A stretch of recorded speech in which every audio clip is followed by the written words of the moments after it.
salam sejahtera bagi kita semua. Sebelum saya menjelaskan tentang kegiatan Dharma Pendidikan yang saya lakukan, maka izinkan saya memperkenalkan diri terlebih dahulu. Nama saya Gregorio Antoni Bani. Saya mengampu mata kuliah kimia dasar di program studi agroteknologi dan biologi Fakultas Sains dan Pertanian Universitas Arisatya Diomori. Mata kuliah kimia dasar ini pada prinsipnya bertujuan untuk mengajarkan pada mahasiswa sebagai para peserta didik untuk dapat memahami tentang materi dan sifatnya dari skala atomik hingga molekul, serta bentuk perubahannya yang dapat diamati dalam kehidupan sehari-hari.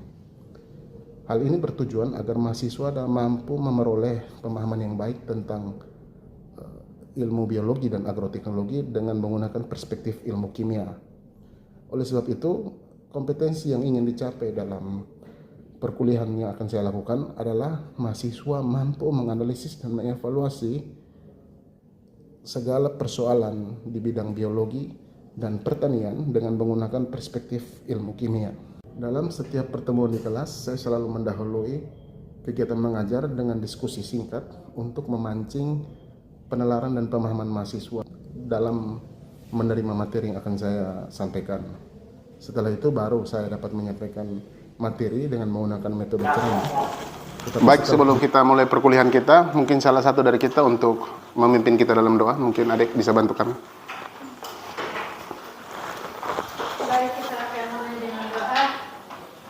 Dalam nama Bapa dan Putra dan Roh Kudus. Amin. Dalam nama Bapa dan Putra dan Roh Kudus. Ya, terima kasih Santi. Materi yang Pak kasih lewat PDF sudah terima toh? Sudah. Oke. Itu bisa jadi bahan bacaan kalian tentang sejarah ilmu kimia, tentang pembelajaran ilmu kimia itu dimulai dari era Sofis, sebelum Sofis bahkan, di pencetusnya Demokritos. Ditemukan secara tidak sengaja, waktu itu kan akar dari semua ilmu adalah filsafat. Kebetulan Demokritos itu adalah tokoh filsafat Yunani. Dia menemukan ketika dia merobek kertas dari kecil ke kecil sampai tidak bisa dirobek lagi, itu disebut atom, artinya tidak bisa dipisahkan kembali, begitu.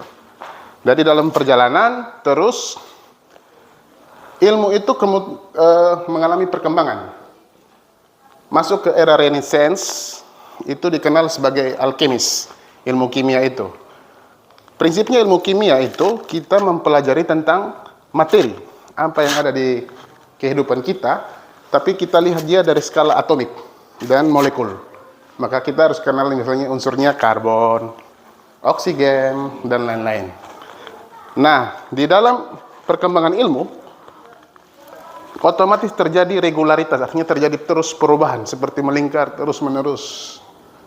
Melingkar terus-menerus, sehingga dari perkembangan hari ini kita kenal dengan kimia pada umumnya. Terus dimanfaatkan oleh manusia untuk kepentingan. Jadi prinsipnya semua ilmu pengetahuan itu tugasnya satu. Entah mau kimia, biologi, matematika, statistika, akuntansi, dan lain-lain. Tugasnya yang satu, mempertahankan eksistensi manusia. Itu yang membedakan kita dengan organisme yang lain. Seperti hewan, tumbuhan. Jadi kita itu, makanya untuk mencegah kita dari kepunahan. Itu makanya kita harus belajar semua ilmu. Sejauh ini ada pertanyaan atau tidak? Dari materi Pak. Oh, silakan ini, Jen. Terima kasih Pak atas kesempatan yang diberikan. Saya mau bertanya, kenapa di zaman Renaissance yang kami baca tuh ilmu kimia yang dulunya alkimia tuh berkaitan dengan penyihir? Oh ya, itu seperti yang Pak jelaskan tadi. Regularitas itu seperti garis melingkar seperti ini ya. Pada prinsipnya nanti kalian akan belajar lagi dalam konsep filsafat ilmu, metodologi, bahwa dari ilmu akan menjadi metode. Metode akan menjadi prosedur. Prosedur akan menghasilkan tesis atau pendapat. Itu yang nanti kalau kalian di Strata S1 kita sebut skripsi. Skripsi itu pecahan dari tesis untuk menghasilkan sebuah pendapat. Dari pendapat ini, dia akan menghasilkan proposisi. Proposisi adalah cikal bakal satu ilmu. Kalau di bangku akademik, kuliah akademik yang secara kita ambil jalur formal itu disebut disertasi. Nah, kumpulan disertasi itu akan menghasilkan ilmu lagi. Menghasilkan teori untuk menghasilkan ilmu baru atau memperbaiki ilmu yang sudah ada.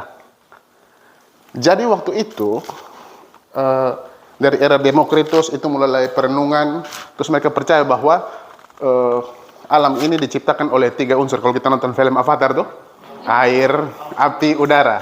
Karena memang teknologi yang ada waktu itu cuma itu.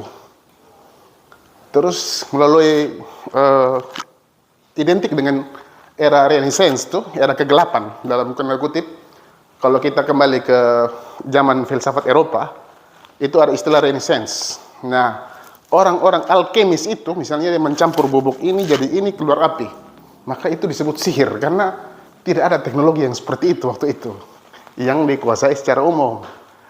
Terus dalam perkembangan ilmu ada satu ahli kimia dari Arab, Ali Ibnu, dia itu yang membuat satu istilah kita sebut sekarang metodologi. Artinya dia catat 1 campur air, 2 campur garam, 3 campur ini, maka terjadi perubahan warna yang kita kenal dengan metodologi secara umum hari ini. Jadi kenapa itu identik dengan penyihir? Karena orang-orang alkemis pada waktu itu memang diidentifikasi sebagai seorang yang penyihir karena dia mampu melakukan sesuatu yang tidak umum pada waktu itu. Tapi sebenarnya yang dilakukan cuma reaksi kimia biasa. Misalnya dia campur ini, jadi ini warna biru keluar. Itu sesederhana itu sebenarnya.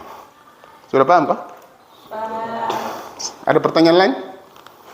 Tapi setelah penyampaian materi dilakukan, akan dilakukan latihan soal secara singkat yang dipantau langsung oleh saya. Dari itu biasa saya lakukan dari meja ke meja.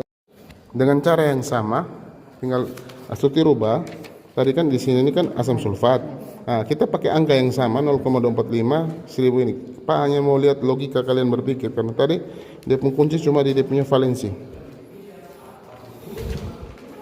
Astri?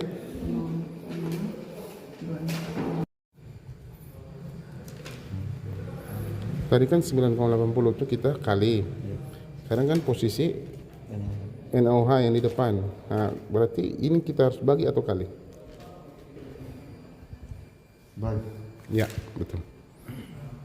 Kan dari meja ke meja, lalu pada akhir perkuliahan akan dilakukan diskusi. Akhir diskusi itu bertujuan untuk saya dan para mahasiswa akan bersama-sama melakukan penarikan kesimpulan tentang materi yang telah diajarkan sehingga kita mendapat pemahaman bersama. Nah, sekian dan terima kasih penyampaian tentang penjelasan Dharma pengajaran telah dilakukan.